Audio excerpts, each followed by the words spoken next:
तो अब इस चौथे सवाल में देखिए, कह रहा है कि एक वर्नियर कैलिपर्स के वर्नियर पैमाने के 20 खाने मुख्य पैमाने के 19 खानों के बराबर हैं तथा मुख्य पैमाने का 1 सेंटीमीटर 20 खानों में विभाजित है। किसी वस्तु की लंबाई नापते समय मुख्य पैमाने का पाठ्यांक 1.60 सेंटीमीटर तथा वर्नियर पैमाने का पाठ्यांक 19 खाने हैं, तो वस्तु की लंबाई ज्ञात कीजिए। मतलब इस सवाल में अब हमें वस्तु की लंबाई ज्ञात करना है। तो हम अभी पीछे सूत्र सीख चुके हैं कि जो वस्तु की लंबाई या छड़ के टुकड़े की जो लंबाई होती है वह क्या होता है, मुख्य पैमाने पर पाठ्यांक प्लस वर्नियर पैमाने पर पाठ्यांक, या हम वर्नियर पैमाने पर जो पाठ्यांक होता है उसकी जगह पर लिख सकते हैं वर्नियर पर मिलने वाला भाग गुणे एलसी। ठीक है, और एलसी तो हम जानते ही हैं कि अल्पतमांक होता है। तो यहाँ पर देखिए हमारे पास मुख्य पैमाने का पाठ्यांक दे रखा है जो कि है 1.60, और हमें जरूरत होगी वर्नियर पैमाने पर पाठ्यांक जो कि हमारे पास दिया नहीं है, लेकिन उसकी जगह पर हम क्या लिख सकते हैं, वर्नियर पर मिलने वाला भाग गुणा एलसी। ठीक है, तो यहाँ पर वर्नियर पैमाने पर मिलने वाला जो भाग है उसकी जगह पर यहाँ हम 19 लिख सकते हैं, क्योंकि वर्नियर पैमाने के 20 खाने मुख्य पैमाने के 19 खानों के बराबर है। मतलब यहाँ पर हमारे पास वर्नियर पर मिलने वाला भाग कितना है, 19, और एलसी तो हम निकाल ही सकते हैं किस सूत्र से, मुख्य पैमाने के एक भाग के माप बटे वर्नियर पैमाने पर बने भागों की संख्या से। ठीक है, तो यहाँ पर हम लिख लें वस्तु की लंबाई बराबर,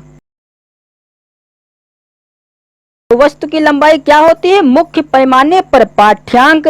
तो हमारे सवाल में मुख्य पैमाने पर जो पाठ्यांक दिया है वह दिया है 1.60। ठीक है, तो यहाँ पर लिख लें 1.60। फिर क्या सूत्र में होता है, फिर सूत्र में होता है मुख्य पैमाने पर पाठ्यांक प्लस वर्नियर पैमाने पर पाठ्यांक, जो कि हमारे पास वर्नियर पैमाने पर पाठ्यांक नहीं दिया है। तो वर्नियर पैमाने पर पाठ्यांक की जगह पर हम क्या लिख सकते हैं, वर्नियर पर मिलने वाला भाग। ठीक है, तो वर्नियर पर यहाँ पर भाग जो मिल रहा है वह कितना है, 19। तो यहाँ पर लिखें प्लस 19, और फिर क्या होता है, वर्नियर पर मिलने वाला भाग गुणा एलसी।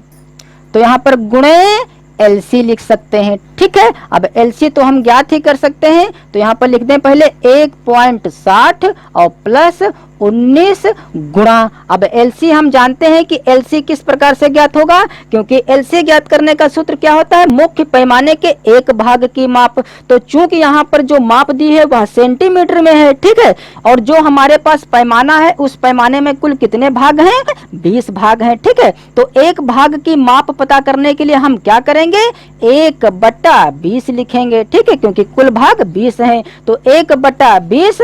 तो यह तो आ गया मुख्य पैमाने के एक भाग की माप। अपान में क्या होता है, वर्नियर पैमाने पर बने भागों की संख्या। तो वर्नियर पैमाने पर कुल कितने भाग बने हैं, 20। ठीक है, तो यह आ जाएगा 1/20 तो रहेगा, और यह 20 फिर नीचे का नीचे ही रहेगा। ठीक है, यह तो जान ही चुके हैं।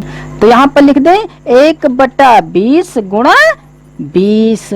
अब इसे हल कर लें तो क्या हो जाएगा, 1.60 प्लस 19 अक्कम 19 और बटा 400, तो बराबर 1.60 प्लस, अब 400 से हम 19 में भाग करा लें, तो 400 से जब हम 19 में भाग कराएंगे तो 0.0 लगाएंगे, फिर 0 लगाएंगे तो यहाँ फिर 0 बढ़ेगा, तो 4 चक्कू 1600, फिर 0 0 3, फिर 0 बढ़ाएंगे, 4 सत्ती 28, फिर 0 0 2 और फिर 0 और 4 पंचे 20। ठीक है, तो यह आ जाएगा 0.0475। तो यहाँ पर लिखते हैं 0.0475।